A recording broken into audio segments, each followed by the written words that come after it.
السلام عليكم ورحمة الله. المهم نبغي نشكر الدري من هاد لاشين اللي طلق هذاك الفيديو ديالي فيه تقريبا شي 19 دقيقة، وخا صراحة كنت نهضر بواحد الشكل عشوائي. المهم في هاد الفيديو بغيت نهضر على واحد النقطة في المرحلة ديال التعافي اللي مهمة بزاف. هاد النقطة هي اللي خلاتني انا نتعافى ودراري اخرين ما يتعافاوش. هاد النقطه هي اللي خلاتني انا نتعافى في هاد المرحله، في هاد الوقت بالضبط. وقبل تقريبا راه شي عامين هادي وانا كنحاول نتعافى وما تعافيش. يعني بقيت ريحت مع راسي، بقيت تنفكر. هادشي راه هضرت عليه في هذاك الفيديو ولكن ما شرحتوش مزيان. بقيت تنفكر مزيان اشنا هو اللي المشكل اللي كنطرا فيه. كاينين تقريبا ثلاثه الحوايج اخويا اللي درتيهم كون على يقين انك غادي تعافى. شنو هما ثلاثه الحوايج؟ اولا اي حاجه كتتفكرك في هاد الاباحيه وهاد الجنس حيدها. شنو هما هاد الحوايج؟ الافلام الاجنبيه، الدريات في الواتساب، الفيسبوك، الانستغرام، اليوتيوب، السوشيال ميديا بشكل عام. شتي اخويا، حيد عليك السوشيال ميديا، وحيد عليك التلفازه، وحيد عليك الدوران في الزناقي وداك الشيء تبقى تشوف في المؤخرات. المهم اي حاجه تشوف فيها شي بنت، هادشي كنهضر انا على باقي في هذه المرحله ديال انك المهم ما وصلتش لديك المرحله ديال تولي شاد جنسي. هذيك مرحله اخرى الحمد لله ما وصلتش ليها. يعني فهمتي، ما عرفش صراحه الدراري كيفاش تيحسوا. المهم حيد عليك هادشي اللي قلت لك انا دابا. اي حاجه كتشوف فيها شي بنت، اي بلاصه ما باقيش تخرج اخويا كاع نتايا، ولا فاش تخرج غض البصر. انا الحمد لله ما فهمتي ما خرج كاع انا في هذيك المرحله ديال التعافي. ثاني حاجه، حيد عليك الفيسبوك والانستغرام واليوتيوب وهذا الشيء. المهم شوف فهمتي بخلاصه، حيد عليك اي حاجه كتشوف فيها تصاور تاع البنات، فهمتي من الاخر. ثاني حاجه، اي تفكير جنسي ان فوا تفكر شي تفكير جنسي حيدو عليك في بلاصه قطعو بالضحك، حيت عقلك راه غادي يتغلب عليك. ان فوا جيك تفكير جنسي قطعوها بالضحك. قول فهمتي، قول لي معاه هكا. كنت تنقول مع راسي تيجيني شي تفكير جنسي تنقول لراسي ياك المرضي بحال هكا وتنقتلو. المهم في الاول تجيك صعيبه، ولكن من بعد غادي فهمتي غادي تولفها وغادي تجيك ساهله من بعد ما باقي كاع يجيوك الافكار الجنسيه. ثالث حاجه، انفو يجيك شي تفكير غير واقعي. المهم داكشي تاع حنا عارفين بلي اي واحد مدمن على هاد العاده السريه والافلام الاباحيه غادي تلقى حياته عامره بالغناء التخيلي. باش تحيد هاد الغناء التخيلي تا هو بنفس الطريقه.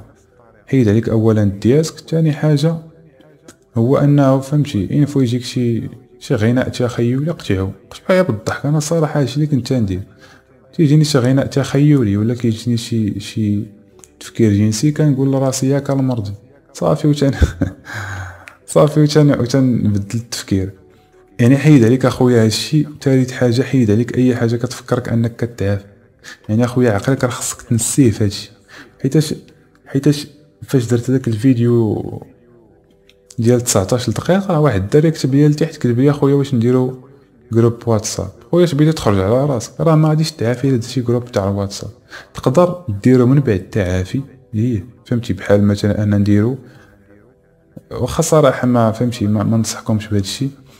تقدر ديرو من بعد، فهمتي، الا بغيت تنفع به الناس. اما خويا باش انت في مرحله التعافي ودير جروب تاع الواتساب راه ما فهمتي غادي تخرج على راسك. يعني اخويا الهدف راه هو عقلك تنسيه في هذا الشيء، ماشي عقلك تبقى كل نهار تفكروا. حيد عليك اخويا داك فهمتي الجروب تاع واعي. من بعد بيان سيغ من بعد انك توعى بهذا الشيء، فهمتي، تدخل لاشين تاع الدري، دخل الجروب تاع واعي، قرا كتوبه. المهم اخويا حتى تقتنع انك باغي تعافى. المهم حتى تقتنع انك باغي تعافى، وتقتنع ان هاد العاده السريه راه ما خداماش ليك. من بعد غتحيد عليك اخويا حتى لاشين تاع الدري. من بعد ما تستافد منها صافي اخويا، راه ما عندك باقي ما دير فيها. علاش؟ حيت شنو هو الهدف ديالها؟ هو انك تقلع على العاده السريه، ماشي تبقى حاصل فيها. يعني اخويا من بعد ما تستافد صافي خرج من الجروب ديال واعي. حيد هذيك لابليكاسيون ديالهم، نسى الايام. شوف ما باقيش تحسب. تقدر اخويا تكتب مثلا امتى بديتي في شي حيط فهمتي في الدار ولا شي بلاصه، المهم شي حاجه اللي ما تبقاش تشوفها يوميا، حيت ان فوا غتشوفها غادي تفكر انك تتعافى. فهمتي في شي بلاصه بعيده. انا الحمد لله ما عقلت انا كاع متى بديت، ما كتبت انا والو، صافي بغيت نحيد من هادشي، بغيت نحيد الصلاه والعناب. ما عقل انا كاع دابا متى بديت، ولا صراحه ما عقلتش انا متى بديت. المهم تقريبا تنقول انه فايته 6 شهور. صافي اخويا دير هادشي وكون على يقين انك غادي تعافى. وصراحه غيجيك التعافي سهل، فهمتي غيجيك التعافي سهل، حيت الصراحه بتجربه شخصيه انا ملي جربت هاد الشيء هذا الحمد لله انا تقريبا 6 شهور دازت عندي بواحد الشكل اللي فهمتي دازت عندي ساهله، ماشي شي حاجه اللي صعيبه. وكتكميله لهاد الشيء اللي قلت دابا، واحد جوج حوايج ما طيحوش فيهم مهمه هاد القضيه هادي، انه الفراغ من بعد اخويا ما تحيد هاد العادات، ما تطيحش اخويا في الفراغ، دير بلاصتهم عادات جديده. اشنو هما هاد العادات؟ كل اخويا والاهداف ديالو كل وحياته، فهمتي راه انت اللي غادي تعرف، انت اللي غادي تعرف. دير اخويا عادات جداد، دير لغه، فهمتي من العادات اللي كنصح بهم انه اولا فهمتي دير شي لغه في بالك تبدا تتعلم فيها، دير سميتو قرا كتوبه، قرا كتوبه غير PDF. بدا تصلي، هادشي مهم، بدا تصلي، بدا تريني، وديك الساعه فهمتي زيد انت ولا نقص انت. انا تنقول لكم هادشي على حسب النظره ديالي. انت خويا تقدر تكون تقرا ولا خدام، تقرا خويا زيد في القرايه ديالك، خدام زيد في الخدمه ديالك. ثالث حاجه ولا ثاني حاجه اللي هي فهمتي السلبيه، انك اخويا تبقى سلبيه وتهضر مع راسك بسلبيه، فهمتي لا، حفز راسك، موتيفي راسك، هضر مع راسك بوزيتيف، هضر مع راسك بواحد الشكل ايجابي، فهمتي هضر مع راسك، هضر مع راسك، ما تهضرش مع راسك في هادشي.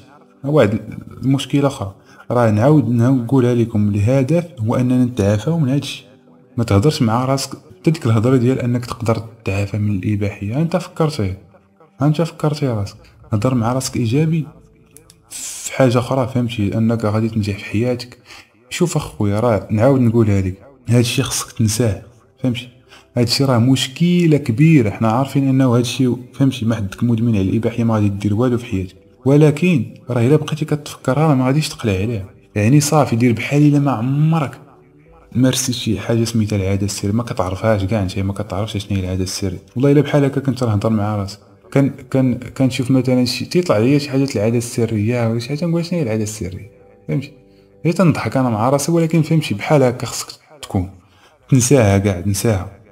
سميتو قلت لك نساها. فاش تهضر مع راسك بوزيتيف، هضر مع راسك انك غادي تنجح، غادي تحقق هاد الحلم، غادي تحقق هاد الشيء، غادي تحقق هاد الشيء، غادي دير هادي. بنادم تيبغيك، انت كتبغي بنادم، كلشي فهمتي انت عزيز على كلشي، انت تيق في راسك هكا. ماشي تقول لراسك انه لا غادي تتعافى من الاباحيه، لا، هادي مشكله.